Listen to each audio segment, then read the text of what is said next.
Imagine a quiet Friday morning. It's just after 9 o'clock. The school bell has rung, and children are settling into their classrooms for the day. At 9:15, a sound like thunder echoes down the mountain. By 9:16, the school is gone. This isn't a scene from a movie. This is the story of Aberfan, a small Welsh mining village, and the day its world ended, October 21st, 1966. Aberfan was a close-knit community, nestled in a green valley. Life was simple and predictable. Fathers worked in the coal mines perched above the village, mothers ran the households, and children walked the familiar path to Pantglas Junior School. Above them all, a constant but overlooked presence, were 7 massive heaps of coal waste, known as tips. For decades, the discarded slurry and debris from the mines had been piled high, becoming part of the landscape. People had worried about them, especially after heavy rain, but the mines provided jobs, and the tips had always just been there. But the night before had been different. Rain fell relentlessly, seeping deep into tip number 7, turning the solid mass of waste into a thick, unstable liquid. Without warning, it gave way. A 30-foot-high wave of black sludge, moving at over 80 miles per hour, roared down the mountainside. It was a dark, unstoppable tsunami of coal waste. It swallowed houses, erased streets, and slammed directly into the side of the junior school. Inside, morning lessons had just begun. Chalk was on blackboards, coats were on pegs.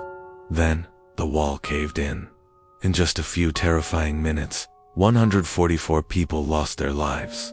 116 of them were children, most between the ages of 7 and 10. The moments that followed were a blur of horror and disbelief.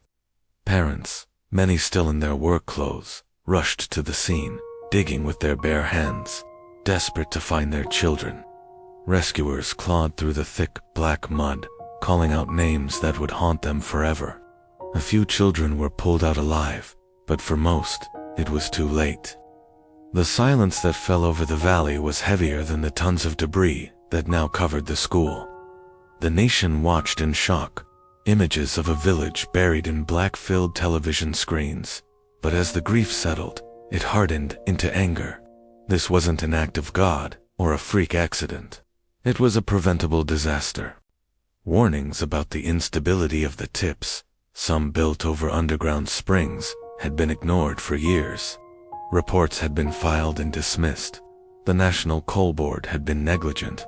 An official inquiry later confirmed it.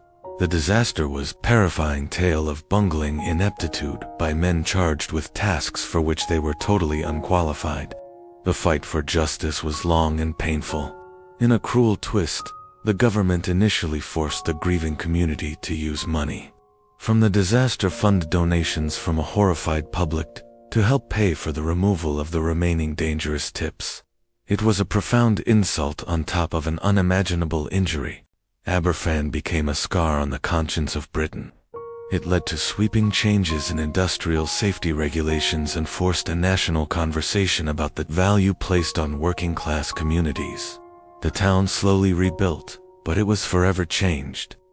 Decades later, the survivors still carry the weight of that morning. They speak of the friends they lost, of the silence in the playgrounds, of measuring time by the milestones their classmates never reached.